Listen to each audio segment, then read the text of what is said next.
Joe Biden is expected to reveal his economic recovery plan today in a key battleground state. He's heading back to familiar ground. The Presumptive Democratic nominee will be speaking at a metalworks plant just outside of Scranton. That's the city where he was born and spent the first part of his childhood. So CBS and political reporter Caitlin Huey-Burns has taken a look at this policy proposal and joins us now.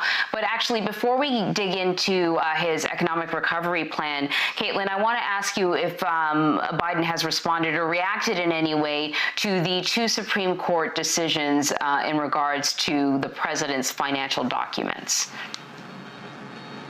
Hi, Anne Maria. Big news coming from the Supreme Court this morning. Biden has released a statement on Twitter referring to a video that he put out in the fall of last year, urging the president to release his tax returns as a retort to the president going after him and his son, Hunter Biden, saying, look, I released 2 decades of my tax returns, release yours or essentially stop talking. So this is something that the Biden campaign has pushed and talked about on the campaign trail. Remember, in 2016, Donald Trump dismissed years and years and years of precedent on the campaign trail of releasing tax returns. He wasn't really punished for it in 2016. Of course, he won, but this is something that Democrats have continued to point to. It also raises some questions about how the Supreme Court might become a galvanizing tool for both Democrats and Republicans.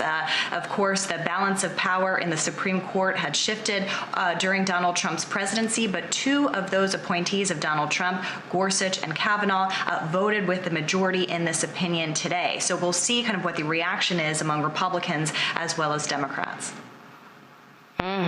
All right, so let us dig into this economic recovery plan. As you know, we have been dealing with record high unemployment rates because of this pandemic, COVID-19. And though the numbers are sort of improving ever so slowly, it's really difficult to determine exactly what those numbers mean with all this additional funding to help prop up businesses. So let's get the highlights. What is Joe Biden promising? Right. Well, this has been a very unconventional year, to say the least. But today, Joe Biden is getting back to the basics, which is the economy. Usually in presidential elections, the economy kind of drives voters in the fall. What we see from Biden, or what we will see from Biden as his campaign previewed to reporters last night, is that he wants to really focus his economic plan on a couple of different things. First, not only responding to the economic fallout from the pandemic. This is something that certainly will exist beyond Trump's presidency if he is not in fact reelected in November, so something the incoming president would have to deal with if Joe Biden is elected. Big if, of course. And so it's not only dealing with that, but the Biden campaign also wants to address underlying issues of inequality that they say have existed before the pandemic and put forth by policies by the Trump administration. So it's kind of designed to do both of those things. And what we're going to hear from Biden later today is really focusing on investing in American products, building in America, manufacturing in America, kind of using that as the theme. Part of this includes a $400 billion investment in procurement designed to spur U.S. manufacturing, $300 billion allocated to increase research and development. And so we're going to hear that from the vice president, the former vice president, today as he campaigns in the big battleground state of Pennsylvania, also where Mike Pence will be touring around the state today as well, so offering kind of a contrast. Interesting. It's going to be hard to drive around. You know, they always stymie up the traffic.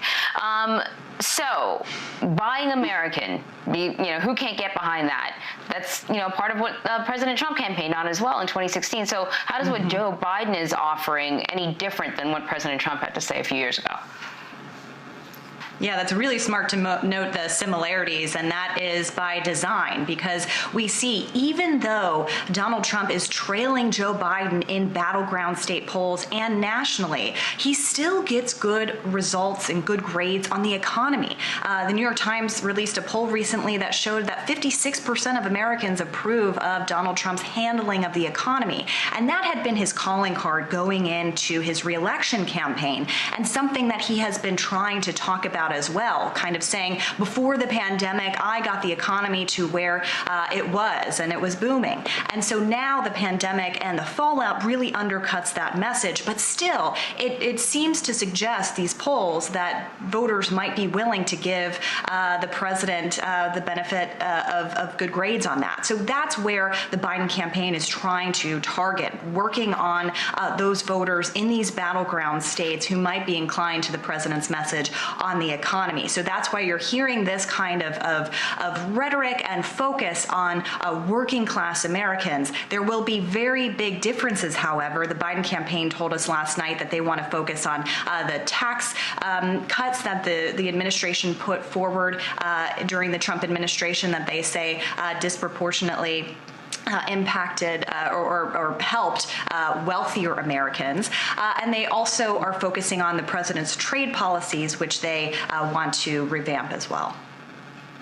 And I also want to ask you about this Bernie Sanders-Joe Biden task force that was put together. It came up with a list of recommendations for the Democratic National Committee. This is about wooing more progressive voters. That's right. The Bernie Sanders team and Joe Biden kind of joined forces several months ago to come up with these task forces designed to address various sectors, from climate change to immigration to healthcare and beyond. And so what you saw yesterday with the release of 100+ pages of policy proposals is kind of this coming together of the two kind of factions within the Democratic Party.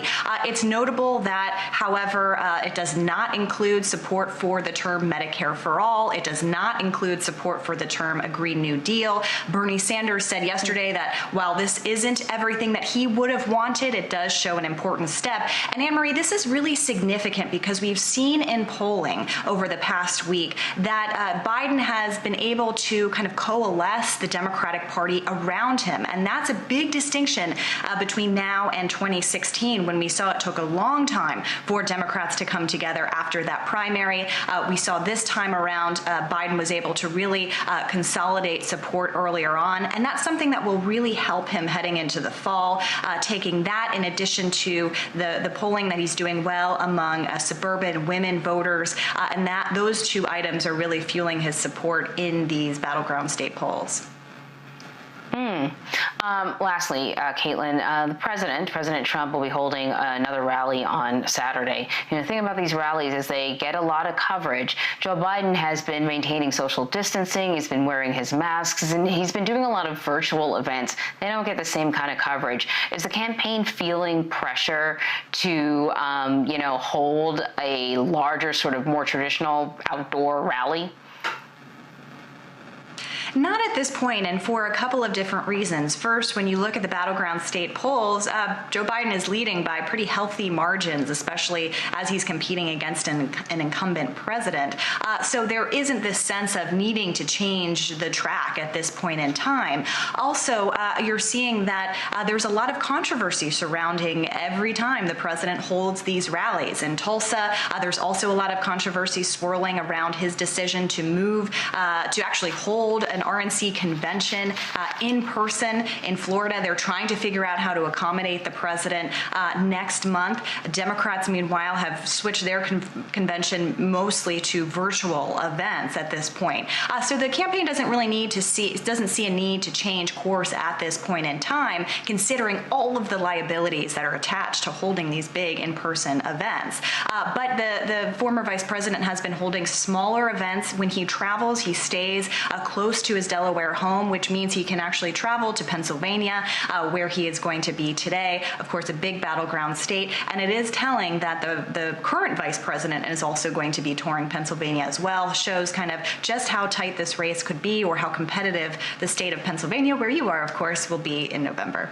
Yeah, indeed. Caitlin Huey-Burns, thank you so much, Caitlin.